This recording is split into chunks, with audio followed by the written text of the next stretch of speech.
r/AskReddit by Redmond Dts. 911 dispatchers, what was a time you had to contain your laughter? Got a call by one of the managers at a bowling alley complaining that their ice machine was broken, and it's a really busy night, and how if someone doesn't come out to fix it, there will be no cold drinks. A woman called 911 demanding that a man sitting on her favorite park bench be removed by the police. She was told misuse of 911 is a crime, but she called back 2 more times. Not sure whatever became of her, but I would imagine she got a big fine. My sister's story. Teenager attempted to get police because there was a monster chicken walking around behind a gate at someone's house. Turns out he didn't know what turkeys looked like. When I was dispatching for the police, there was this one time where this guy called in and said that he was being chased by a chicken. I tried my best to keep a straight face, but I was laughing so hard on the inside. We had an absolutely batshit crazy lady calling in from a disconnected cell phone on a regular basis for a while. We could never get a good location out of her or from the phone itself, so we were never able to send anyone out to check on her. One night she called in, and since it was slow and always a good time, those of us not doing anything clicked in on the line to listen. She was ranting and raving, and the call taker who had her was one of the sweetest, nicest people you ever wanted to meet. Eventually she asks where she lives, and the woman replied with, "I live on Sesame Street." And without missing a beat, the call taker responded, "Well mom, can you tell me how to get to Sesame Street?" We all collectively lost it. Thank God for noise cancelling mics lol. She called back later that morning and we were able to get her to sing Schoolhouse Rock with us. It was fantastic. I still think about her on a regular basis. We never were able to track her down. I hope wherever she is she's gotten the help she needed. Some lady called me asking if we could have a unit house sit for her while she went on vacation for a week. I told her we don't do that. She'd need to hire someone or ask family to help out. She got all angry and huffed and puffed at me saying I don't understand anything. She simply wanted them to stay in her house, watch the dogs, and make sure no one tried to break in as an off-duty job.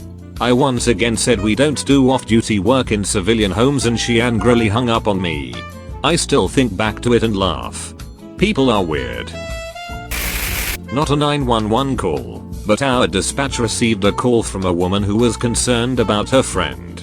She hadn't talked to him in a while and his farm was not being kept up. She had to go in and harvest and feed the animals. Oh, this farm was in Farmville on Facebook.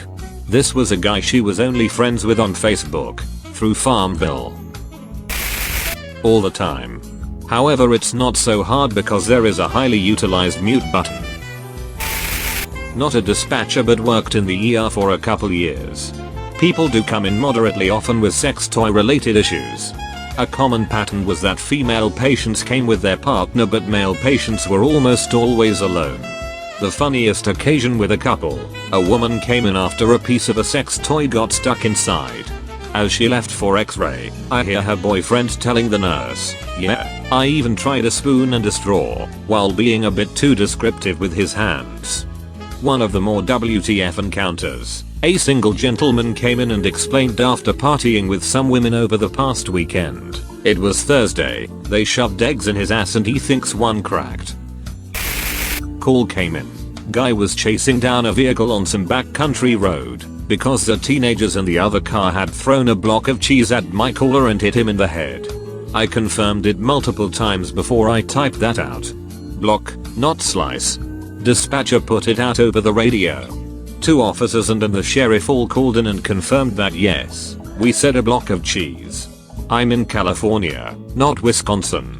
Who carries spare cheese with them? Guy had been chewing cinnamon gum. Went down on his girlfriend. Don't know what was funnier, his explanation or her screaming in the background. Guy whose girlfriend called because he was having another manic episode and trying to stick knives up his ass again. Cinnamon gum guy calling later high as a kite, whispering that he was shaving and cut his wiener, hahaha. There are lots, honestly. Those come to mind first. Got a medical call. We transferred those calls to the responding ambulance company.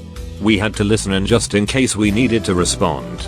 Elderly male called about his wife having heart problems. Operator would ask the elderly male the question and he would yell at her the questions and she would answer. After a series of questions, the ambulance operator asks, "Does your wife have angina?" Elderly male yells at his wife, "Do you have vagina?" Female yells back, "What?" Operator, "Angina?" Elderly male, "Do you have vagina?" Elderly female, "My vagina is just fine.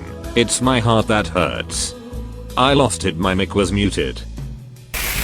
I didn't take the call, but I was on a rotation where I sat in with our dispatchers for a few shifts. Dispatcher: 911.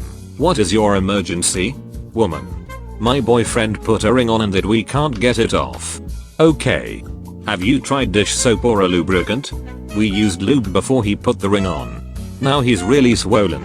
He's probably having a reaction to the lubricant on his finger. The ring isn't on his finger. And that's how our night shift dispatcher Helen learned about dong rings. I had one where a guy called and he said his penis was stuck in his wife's anus. I had a friend who is a police officer tell me that at 2 AM she got a call about barking dogs. So she goes to the house. The barking dogs belonged to the lady who called. She wanted help controlling her own dogs. Like seriously. Man called in on a payphone to advise us that he was taking a dump and said payphone. Was in hysterics for a long while after that one. A woman called 111, New Zealand police number, was convinced her head was chopped off. I asked her several questions and she was still confident. She lived in a mental health home, but it was still just a surprising call. I couldn't stop laughing. Another one was accidentally calling a very stern sounding female sir, and my colleagues around me all burst out in laughter when I apologized. That's all folks. Thank you for watching. If you like videos like this one, why not like and subscribe for more? Have a nice evening.